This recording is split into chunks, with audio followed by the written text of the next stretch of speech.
दोस्तों, माइटोकॉन्ड्रिया में दो मेम्ब्रेन क्यों?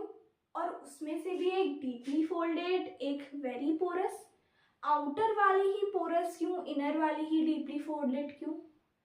सेल डिवीजन में मियोसिस डिवीजन क्यों होता है गैमीट्स फॉर्मेशन में, और जब गैमीट्स फॉर्मेशन हो जाए तो माइटोसिस डिवीजन जाइगोट डेवलपमेंट में। लाइसोसोम का प्रोडक्शन में गोल्गी अपरेटस का रोल कैसे? ये सारे सवालों के जवाब आइए देखते हैं। हे गाइस, कैसे हैं आप सब? बढ़िया है ना? तो this is our part 3 of chapter cell and probably this is the last part, क्योंकि हमने लगभग सारे टॉपिक्स कवर कर लिए हैं। बचा है हमारे पास lysosome, mitochondria, plastids, vacuoles and cell division. ये जो टॉपिक्स है बहुत छोटे छोटे टॉपिक्स है, तो ये बहुत जल्दी जल्दी हमारे कवर हो जाएंगे। ठीक है, तो चलिए बिना देरी किए हम शुरू करते हैं आज का हमारा पार्ट 3। ठीक है, तो हमारा पहला टॉपिक है लाइसोसोम्स। देखिए, लाइसोसोम्स अगर हम बात करें तो लाइसोसोम्स के लिए कहा जाता है कि ये सुसाइडल बैग्स होते हैं सेल के। ठीक है, तो मैंने आपसे पुराने वीडियो में कहा था कि मैं आपको समझाऊंगी कि एनसीईआरटी की जो गोल्गी अपरेटस में डिस्क्रिप्शन दिया है एनसीईआरटी ने कि Golgi apparatus is also involved in the formation of lysosomes. तो ये क्यों दिया है, मतलब इस डिस्क्रिप्शन देने का मतलब क्या है ना, इसका इन डेप्थ मीनिंग क्या है, तो वो मैं आपको बताऊंगी कि क्यों कहा गया है कि गोल्गी अपरेटस इन्वॉल्व होते हैं लाइसोसोम्स के फॉर्मेशन में। ठीक है, तो चलिए हम लोग जानते हैं कि जो गोल्गी अपरेटस होते हैं why they are involved in the formation of lysosomes. ठीक है, तो देखो हमारे पास सेल होता है, सेल में एंडोप्लाज्मिक रेटिकुलम होता है, हमने पढ़ा। आरईआर अंदर वाला जिसमें राइबोसोम्स होते हैं, बाहर वाला एसईआर।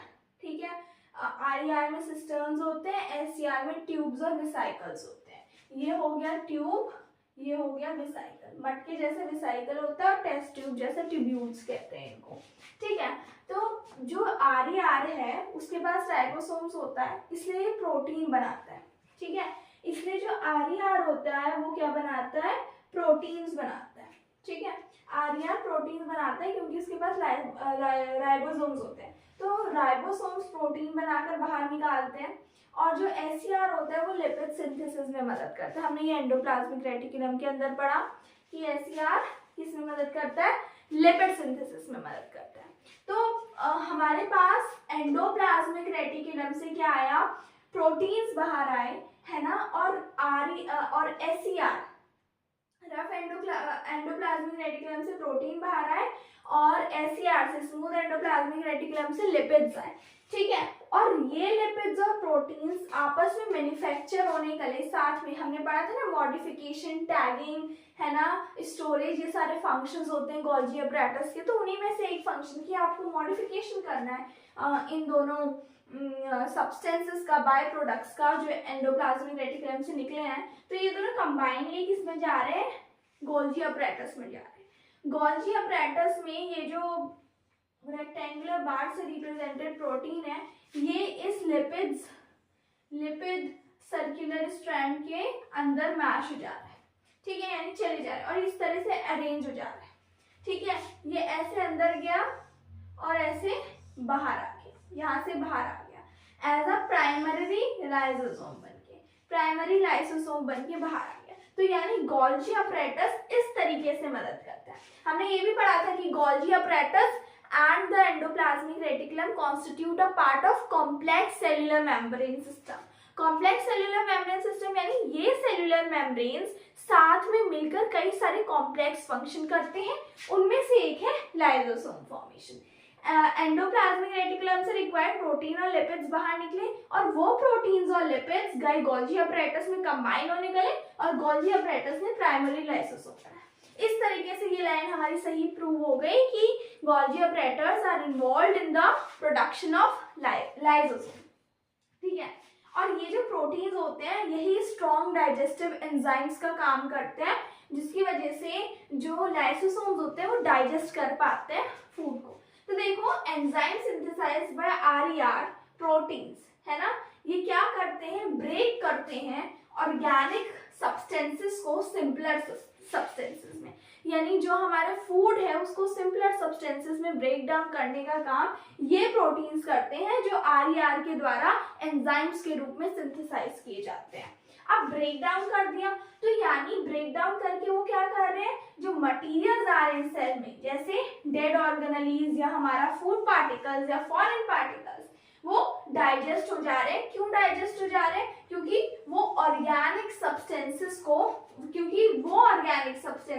सिंपलर सब्सटेंसेस में ब्रेक डाउन हो जा रहे हैं, यानी जो फूड मटेरियल है या कोई भी मटेरियल है जो लाइसोसोम में एंटर कर रहा है वो क्या हो जा रहा है, डाइजेस्ट हो जा रहा है।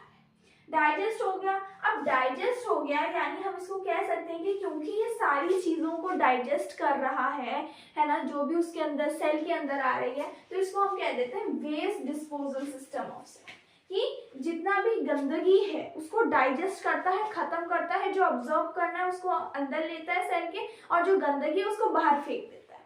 ठीक है, आ गया समझ में।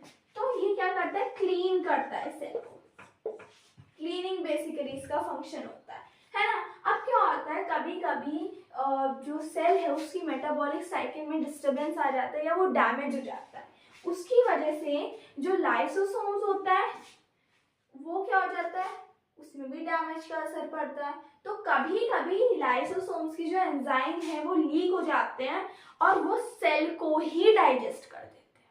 ठीक है, सेल को ही डाइजेस्ट कर देते हैं और इस तरह सेल खुद ही अपने ही लाइसोसोम की वजह से डेड हो जाता है। इसलिए दैट्स व्हाई इसको कहा गया है, यानी लाइसोसोम को कहा गया है सुसाइड बैग्स ऑफ सेल। यानी मैंने अपोजिट ऑर्डर में सारे लिख रखे हैं कि एंजाइम डाइजेस्ट करते हैं, कैसे डाइजेस्ट करते हैं, क्या डाइजेस्ट करते हैं, और अगर डाइजेस्ट करते हैं तो उसको क्या कहा जाता है उस फंक्शन परफॉर्म करने के लिए।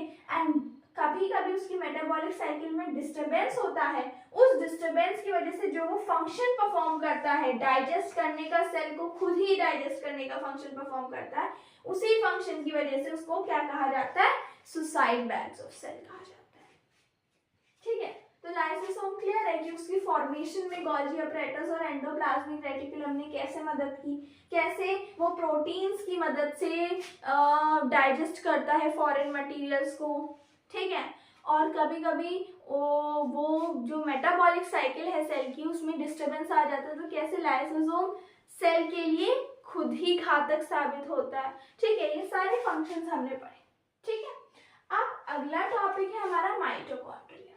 देखो माइटोकॉन्ड्रिया के लिए बहुत कॉमन टर्म यूज किया जाता है, पावर हाउस ऑफ सेल। यानी माइटोकॉन्ड्रिया के लिए हम कहते हैं कि यार माइटोकॉन्ड्रिया, अगर हम कहें कि पावर हाउस ऑफ सेल क्या होता है तो हम सिंपली कहते हैं माइटोकॉन्ड्रिया होता है पावर हाउस ऑफ सेल।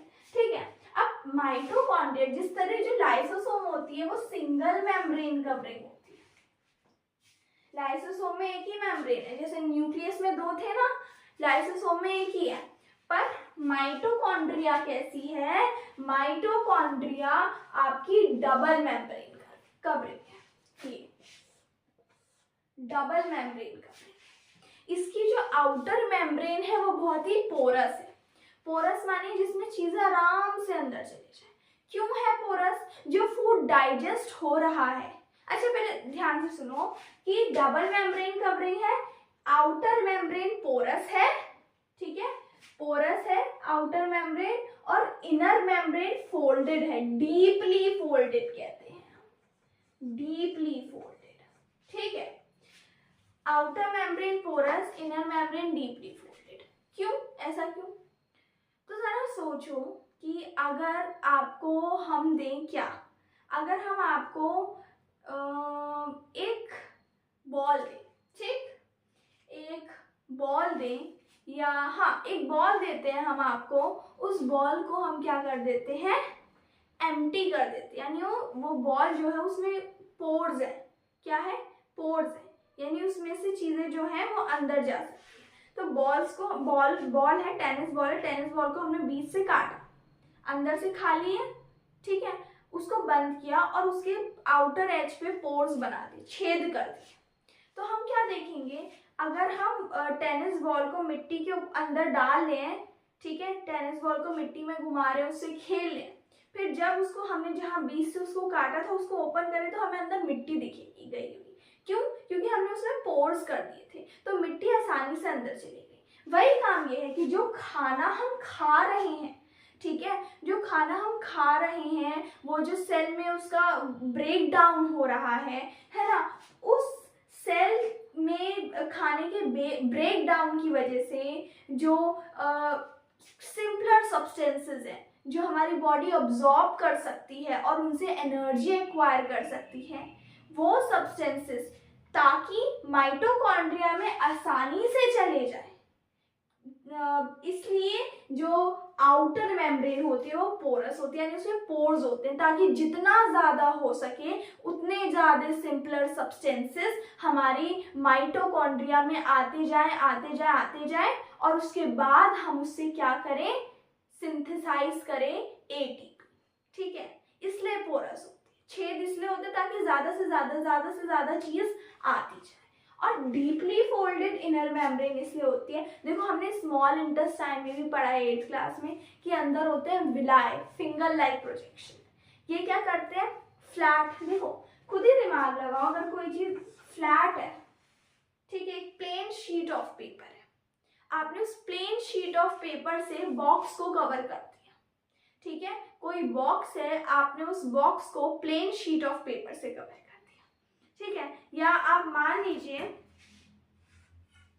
कि मैंने इस स्केल को एक प्लेन शीट ऑफ पेपर से कवर कर दिया, ठीक है, और दूसरे ऐसे ही स्केल को मैंने कवर तो किया पूरा, पर कैसे किया, पहले पेपर के फ्लावर्स बनाए, फिर उन छोटे छोटे फ्लावर्स को हर तरफ चिपकाया, तो ज़्यादा पेपर किस में यूज हुआ, सिंपली फोल्ड करने में या पहले फ्लावर्स बनाने में, ठीक है, उसके बाद उसको कवर करने में। अब ऑब्वियसली क्योंकि फ्लावर्स बनाने में आपको पेपर ज़्यादा चाहिए, एक फ्लावर को बनाने में ही हमें पूरा स्क्वायर शीट लग जाती है, ठीक है, जिससे हम आसानी से एक स्क्वायर शीट को इस रूलर से कवर कर सकते थे। हमने कई सारी स्क्वायर शीट से बने हुए फ्लावर से इस रूलर को कवर किया, यानी सेकंड केस में हमारे पास जो surface area of paper required था वो बढ़ गया, ठीक है। तो अगर सरफेस एरिया बढ़ा, जितना ज़्यादा सरफेस एरिया बढ़ेगा उतना ज़्यादा एनर्जी जो प्रोड्यूस होगी वो अब्जॉर्ब हो पाएगी सेल में, और अगर सेल में अब्जॉर्ब होगी तभी तो सेल उस एनर्जी को यूटिलाइज करके रेस्पिरेशन का प्रोसेस करेगा। तो आउटर मेम्ब्रेन पोरस इसलिए ताकि ज़्यादा से ज़्यादा सब्सटेंसेस जा सके एनर्जी प्रोड्यूस करने के लिए, और इनर मेम्ब्रेन डीपली फोल्डेड इसलिए ताकि जो एनर्जी प्रोड्यूस हो रही है वो ज़्यादा से ज़्यादा एक साथ अब्जॉर्ब हो पाए, ठीक है, और हम जो हमारे लाइफ प्रोसेसेस है उसको विद ईज कैरी आउट कर पाए, ठीक है। तो ये फंक्शन समझ में आ गया। अब एटीपी बनाता है माइटोकॉन्ड्रिया, जिसको हम कहते हैं एडिनोसिन ट्राइफॉस्फेट। एडिनोसिन ट्राइफॉस्फेट कहते हैं। इस एटीपी को एनर्जी करेंसी ऑफ सेल कहा जाता है, क्योंकि सारे जितने भी life processes, mechanical work, repairing, जो भी चीज़ है, जो भी हम काम करते हैं, वो एनर्जी हमको इसी एटीपी की फॉर्म में मिलती है, ठीक है। इसलिए इस एटीपी को एनर्जी करेंसी कहा जाता है, यानी जितनी एनर्जी है वो इसी से है। It is used for mechanical work. This ATP is used for mechanical work and life processes. यानी ये जो एडिनोसिन ट्राइफॉस्फेट नामक चीज है ना, उसको हम mechanical work, daily life processes के लिए यूज करते हैं। अब देखो एक और चीज है, माइटोकॉन्ड्रिया के पास उसका खुद का डीएनए और राइबोसोम्स होते हैं। क्यों? ताकि माइटोकॉन्ड्रिया की हमने पढ़ा है ना कि जो डीएनए होता है वो फंक्शनिंग, सेल की फंक्शनिंग में मदद करता है, ठीक है, सेल का ब्रेन होता है डीएनए। तो ताकि माइटोकॉन्ड्रिया अपनी फंक्शनिंग अच्छे से कर पाए, क्योंकि एनर्जी तो सबके लिए ज़रूरी है ना, बिना एनर्जी के कोई काम ही नहीं कर सकता, तो ये एनर्जी प्रोडक्शन का प्रोसेस जो है वो फ्लुएंटली हो और माइटोकॉन्ड्रिया अपना काम अच्छे से कर पाए, इसलिए उसके पास खुद का डीएनए है और राइबोसोम्स है, ताकि वो अपने खुद के प्रोटीन्स को सिंथेसाइज कर पाए। तो ये तो हमारा हो गया माइटोकॉन्ड्रिया, लाइसोसोम्स। अब अगला टॉपिक है प्लास्टिड्स, प्लास्टिड्स के बाद वैक्यूल्स। तो चलिए उसको देखते हैं। अच्छा तो चलिए देखिए, प्लास्टिड्स है ना, प्लास्टिड्स की अगर हम बात करें तो प्लास्टिड्स के लिए हम बेसिकली कहते हैं कि जो आपके प्लास्टिड्स होते हैं ना वो खाली प्लांट सेल्स में प्रेजेंट है, only and only in plant cells, यानी यूकैरियोटिक सेल की क्लासिफिकेशन में खाली जो प्लांट सेल्स होते हैं ना उनमें ये प्लास्टिड्स होते हैं। ठीक है, अब देखो ये प्लास्टिड्स क्या काम करते हैं। ठीक है, अगर हम सिंपल सी बात करें, हमने माइटोकॉन्ड्रिया में पढ़ा खुद का डीएनए खुद का राइबोसोम, वो चीज यहाँ पे भी खुद का डीएनए है खुद का राइबोसोम है।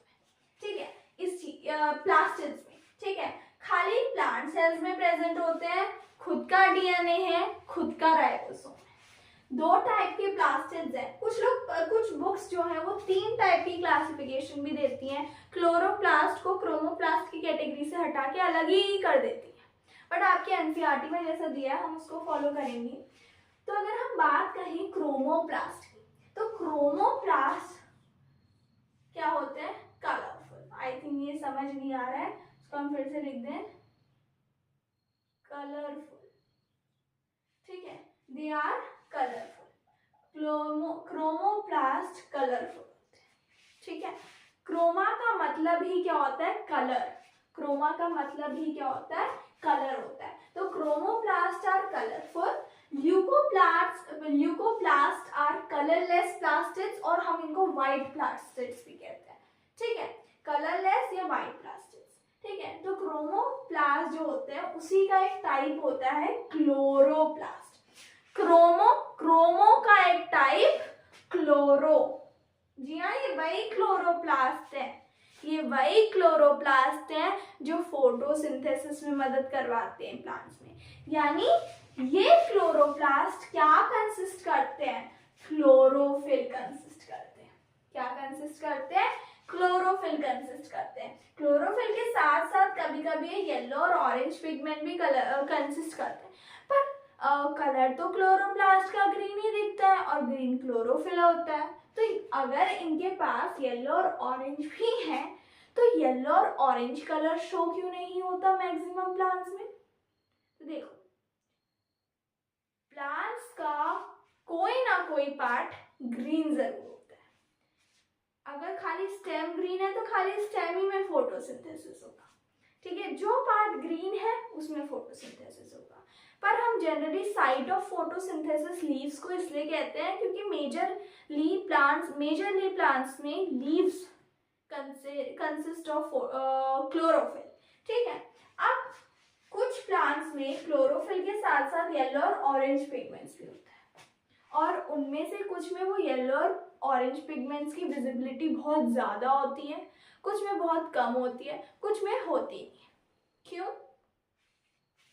सिंपल सी बात लो, अगर कोई क्लास है, 9th क्लास है, ठीक है, 9th क्लास है, 9th क्लास का कोई भी सेक्शन मान लो, 9th ए मान लो, 9th ए में मेजरली सारे इंटेलिजेंट स्टूडेंट पढ़ते हैं, और कुछ जो हैं वो वीक है, कुछ बहुत वीक है, या हम कहें कुछ एवरेज है और कुछ कैन डू बेटर है। वाई टू से वीक? ठीक है, कुछ already they are doing better, some can do better and some have to work harder than others।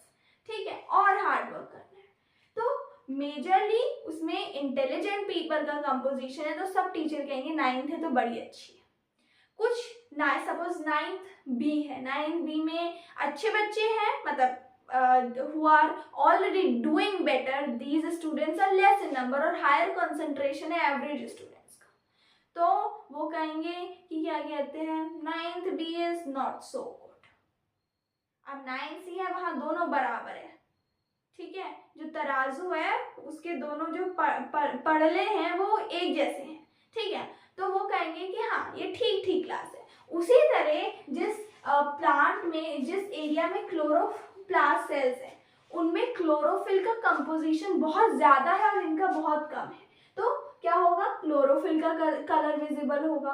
ठीक है, और किसी में बराबर है तो दोनों का कलर दिखाई देगा, दोनों पिगमेंट्स का, ग्रीन भी दिखाई देगा, येलो ऑरेंज भी दिखाई देगा। ठीक है, वो किस पे डिपेंड कर रहा है, परसेंटेज पे डिपेंड कर रहा है कि कौन सा पिगमेंट क्लोरोप्लास्ट सेल में कितनी परसेंटेज में है।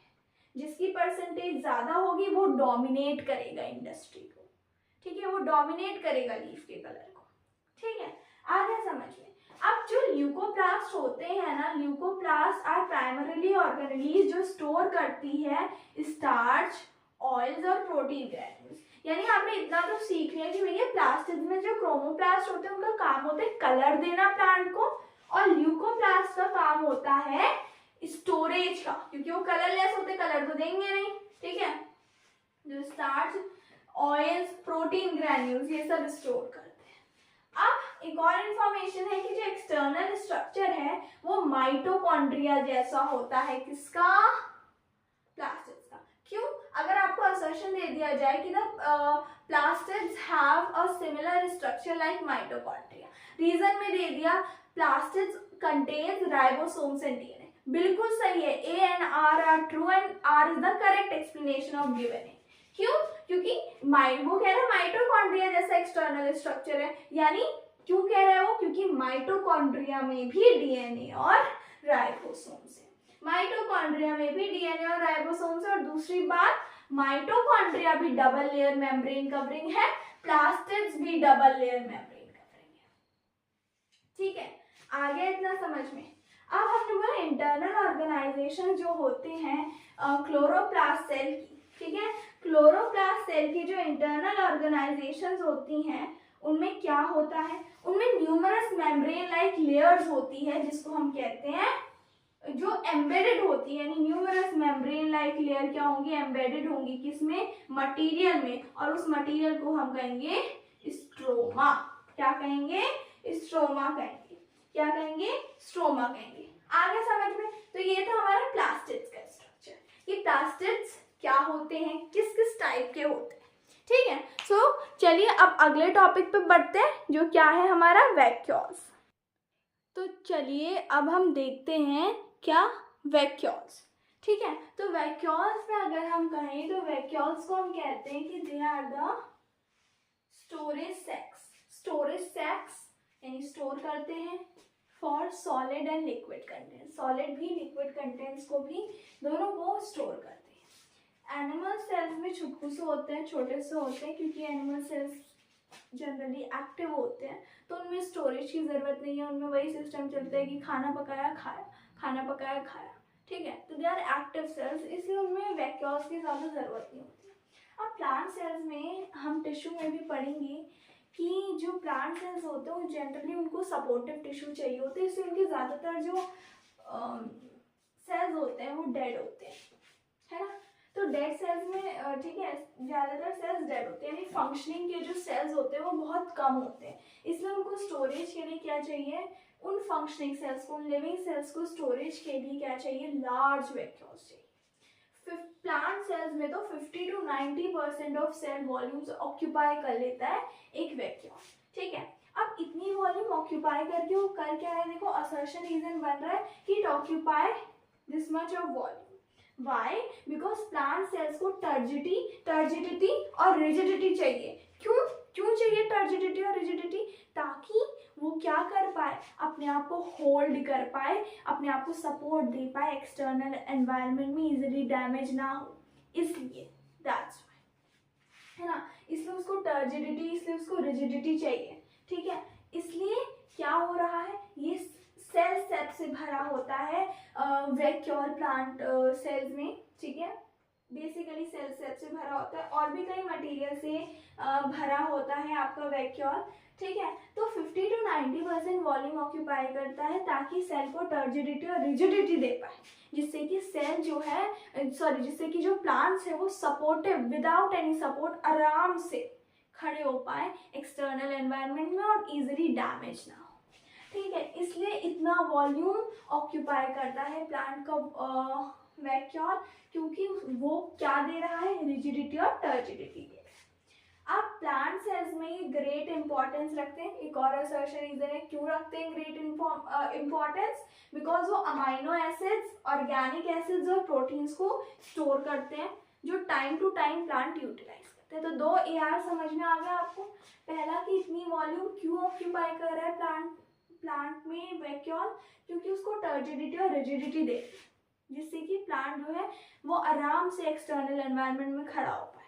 ठीक है, और उसको प्रोटेक्शन मिले, है ना। और दूसरा कि प्लांट सेल में वैक्यूल की इम्पोर्टेंस क्यों होती है, प्लांट की लाइफ में वैक्यूल की इम्पोर्टेंस क्यों होती है, क्योंकि वो ये सारे मटेरियल स्टोर करता है ना। और एक और छोटा सा चीज़ दे रखी है अमीबा। अमीबा में वैक्यूल का काम होता है, यूनिसेलुलर ऑर्गेनिज्म होता है ना अमीबा, उसमें उसका काम होता है कि भैया खाना आया, सीडोपोडिया से हमने चैप्टर के पहले भी पढ़ा था, खाना आया, फूड वैक्यूल बनाया, साइटोप्लाज्म ने डाइजेस्टिव जूसेस रिलीज किए, खाना पक गया, फिर जो एनर्जी थी वो साइटोप्लाज्म में ही बढ़ गई, ठीक है।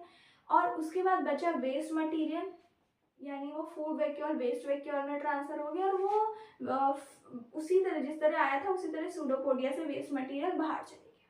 फूड वैक्यूल इज ओवर, यानी जब खाना आ रहा है ना, जब प्रे आ रहा है अमीबा के पास तब वैक्यूल बन रहा है, और बाकी समय वैक्यूल नहीं है, ठीक है। तो this is the importance of food vacuole in amoeba. अब हमारा अगला टॉपिक है सेल डिविजन। ओके, तो देखिए सेल डिवीजन में अगर हम बात करें तो सेल डिवीजन थोड़ा सा कंफ्यूजिंग टॉपिक होता है, क्योंकि सब सिमिलर नाम है, माइटोसिस, मियोसिस, ठीक है। तो देखो सेल डिवीजन में हमने बोला कि सेल डिवीजन में न्यू सेल्स रिप्लेस करते हैं ओल्ड डेड सेल्स को, या फिर इसलिए रिप्लेस करते हैं पुराने सेल्स को टू फॉर्म गैमीट्स, रिप्लेस करते हैं ओल्ड और डेड सेल्स को and also they form gametes, ठीक है। आगे इतना समझ में। तो अगर हम कहें कि द प्रोसेस, सेल डिवीजन होता क्या है, तो हम कहेंगे कि the process by which new cell, नए सेल बनाए जाएं, उसको हमने क्या कह दिया, सेल डिवीजन कह दिया। कि जिस प्रोसेस से नए सेल्स बनाए जा रहे हैं उसको हमने सेल डिवीजन कह दिया। अब यहाँ पे एक और असर्शन रीजन बनता है कि सेल डिवाइड्स, हमें एक सिंपल सा स्टेटमेंट दिया असर्शन में कि cell divides continuously in our body. Reason क्या होगा इसका सही, कि new cells have to replace old dead cells और injured cells and also to form gametes. यानी सेल डिवाइड करते हैं, क्यों करते हैं भैया, old cells, dead cell, injured cells को रिप्लेस करने के लिए या नए गैमेट्स बनाने। तो this is assertion reason which is the correct explanation. And because the process by which new cells are formed is known as cell division. अभी भी कई सेल मेरी बॉडी में बन रहे हैं, कई सेल डिस्ट्रॉय हो रहे हैं, हम सब की बॉडी में कई सेल बन रहे हैं, कई सेल डिस्ट्रॉय हो रहे हैं, this is a continuous process, ठीक है। अब सेल डिविजन यानी नए सेल्स बन रहे हैं पुराने सेल्स से, तो दो तरीके से बनते हैं, एक माइटोसिस, एक मियोसिस। देखो मोस्ट सेल्स डिवाइड करते हैं माइटोसिस के प्रोसेस, क्यों, क्योंकि mitosis is a very simpler cell division की एक सेल है मदर सेल जो डिवाइड कर रहा है दो डॉटर सेल में, ठीक है। मदर सेल है, मदर सेल के पास 46 क्रोमोसोम्स है, यानी 23 पेयर्स ऑफ क्रोमोसोम है, वो डिवाइड कर रहा है दो नए सेल्स में, ठीक है। और ईच सेल के पास भी सेम अमाउंट ऑफ क्रोमोसोम है जितने मदर सेल के पास है, यानी मदर सेल की जो दो डॉटर सेल है उनमें भी 46 और 46 क्रोमोसोम। मदर सेल में 46 थे यानी 23 पेयर्स थे, तो पहले डॉटर सेल में भी 46 23 पेयर्स, दूसरे डॉटर सेल में भी 46 23 पेयर्स। तो मदर सेल डिवाइड करते हैं दो डॉटर सेल में, ठीक है। सेम नंबर ऑफ क्रोमोसोम्स होते हैं ईच डॉटर सेल में, और इसका बेसिकली माइटोसिस का फंक्शन होता है रिपेयर और ग्रोथ का, ठीक आ गया। अब मियोसिस जनरली यूज होता है गैमीट फॉर्मेशन के लिए, रिप्रोडक्टिव ऑर्गन्स के लिए भी होता है, गैमीट फॉर्मेशन के लिए भी होता है, सर्टेन वेरी सर्टेन बहुत कम ऐसे स्पेशल टिश्यूज के लिए भी मियोसिस होता है। मियोसिस में दो कंसेक्यूटिव डिवीजन होते हैं, ठीक है। तो मियोसिस में दो कंसेक्यूटिव डिवीजन होता है, 4 नए सेल्स बनते हैं बजाय 2 के, ठीक है। 4 नए सेल्स बन रहे हैं किसके बजाय, 4 new cells are form instead of 2 and each new cell have half the number of chromosome. Mother cell जो डॉटर सेल है, 4 नए डॉटर सेल हैं, उनमें आधे क्रोमोसोम होंगे मदर सेल के मुकाबले, यानी अगर मदर सेल में 46 क्रोमोसोम है तो डॉटर सेल्स में कितने होंगे 23 क्रोमोसोम्स होंगे, ये बेसिकली गैमीट्स में होता है। देखो एनसीईआरटी में आपका क्वेश्चन भी दे रखा है कि आप सोच सकते हैं कि गैमीट्स में यही मियोसिस ही डिवीजन क्यों हो रहा है, क्योंकि देखो गैमीट्स में आपके 23 क्रोमोसोम्स होते हैं। 23 पेयर्स नहीं बोला मैंने, या 46 नहीं बोला मैंने, खाली 23 बोला। 23 क्रोमोसोम्स होते हैं। क्यों? प्रोजेनी को मेंटेन करने के लिए। अगर जब फर्टिलाइजेशन के समय female gamete male gamete divide करेंगे तो तब उनमें मिलके जाइगोट बनाएंगे, फर्टिलाइज्ड एग जाइगोट बनेगा और वो जाइगोट नए इंडिविजुअल में डेवलप होगा। ठीक है, वो जाइगोट जब नए इंडिविजुअल में डेवलप हो रहा है तो हमने क्या बोला, नए इंडिविजुअल में डेवलप हो रहा है ना, तो हमने बोला कि 23 क्रोमोसोम मदर 23 क्रोमोसोम फादर मिलकर 46 क्रोमोसोम है, यानी ह्यूमन फॉर्म में। ह्यूमन में तो खाली 46 ही क्रोमोसोम हो सकते हैं ना। तो इसलिए प्रोजेनी को मेंटेन करने के लिए कि हमारे पास गैमीट्स में खाली आधे ही नंबर ऑफ क्रोमोसोम हो, ताकि जब मदर या फादर सेल से बाकी के आधे हैं तो एक करेक्ट विद एबनॉर्मल इंडिविजुअल नहीं नॉर्मल इंडिविजुअल, तब इसलिए आधे सेल्स होते हैं, आधे क्रोमोसोम्स होते हैं, ताकि जो फ्यूजन के समय वो मिलकर एक कंप्लीट ऑर्गेनिज्म बनाए। ठीक है, फ्यूजन के समय वो 46 होता है, नहीं तो अगर हमें 46 होते तो वो पता नहीं कितने ही बन जाते हैं। ऐसे तो 46 टूजा अगर आप करें तो आपके पास, हमने बोला देखिए इसको समझते हैं, हमने बोला कि 23 क्रोमोसोम मदर से आए, 23 क्रोमोसोम फादर से आए, मिलके 46 हुए। ये नए ऑर्गेनिज्म में डेवलप करेगा। ठीक है, अगर हमारे पास गैमीट वाले सेल में क्या होते, 46 क्रोमोसोम होते, 46 मदर से आते, 46 फादर से, कौन सा ऑर्गेनिज्म बनता? ऑर्गेनिज्म तो खाली 23 पेयर्स ऑफ क्रोमोसोम को ही एडजस्ट कर सकता है अपने अंदर। ठीक है, समझ रहे हैं? तो इस प्रोजेनी को मेंटेन करने के लिए कि फर्टिलाइज्ड एग में खाली आपके पास 46 क्रोमोसोम ही रहे, इसलिए गैमीट के पास as a one cell of fertilized egg, as a one part of fertilized egg, आधे ही क्रोमोसोम्स होते हैं। समझ रहे हैं? तो दिस वॉज ऑल अबाउट आपकी एनसीईआरटी का बायोलॉजी का पहला चैप्टर सेल डिविजन। ठीक है, आई होप सेल डिविजन आपको अच्छे से क्लियर हो गया है। देखो हमने बोला गैमीट्स हैं, गैमीट्स में क्या होता है, मियोसिस डिविजन होते हैं, यानी आधे ही क्रोमोसोम्स आते हैं, ताकि बाद में जब वो फीमेल या मेल गैमीट से फर्टिलाइज हो तो उसके पास कंप्लीट 46 क्रोमोसोम हो जाए, है ना। अब जब जाइगोट बन गया, वो जब डिवाइड करेगा टू न्यू ऑर्गेनिज्म, तब वो ग्रोथ का प्रोसेस कर रहा है, यानी तब उसमें कौन सा डिवीजन आ जाएगा, माइटोसिस। ठीक है, तो ये ऐसे कई सारे सेल डिवीजन के एग्जिस्टिंग एग्जाम्पल्स हैं जो हमने अभी पढ़े। हमने सारे टॉपिक्स कवर किए। ठीक है, जितने भी हमारे टॉपिक्स थे सेल डिवीजन की अच्छे से कवर किए, इन डेप्थ एक्सप्लेनेशन के साथ। एंड मुझे पता है कि इससे ज़्यादा इन डेप्थ एक्सप्लेनेशन आपको नहीं मिल सकती ऑफ दिस चैप्टर। तो आज के लिए इतना ही। चलिए, thank you everyone, bye bye, have a nice day.